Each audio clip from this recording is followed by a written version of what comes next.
Local crime બ્રાન્ચે રૂવાપરી ટેકરી ચોક પાછળના જર્જરિત રહેણાંકી મકાનમાંથી વિદેશી દારૂના મસમોટા જથ્થા સાથે એક ઈસમને ઝડપી લીધો।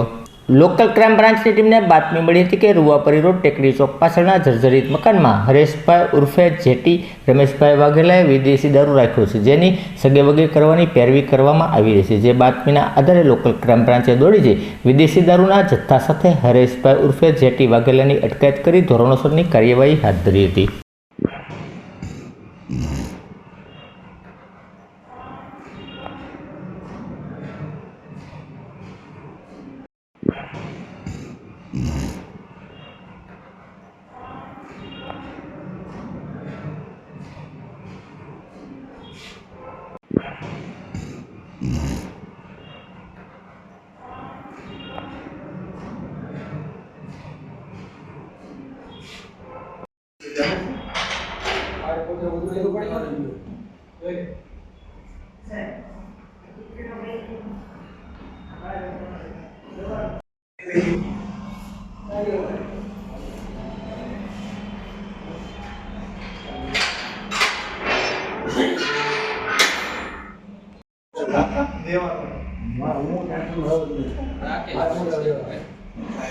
મારા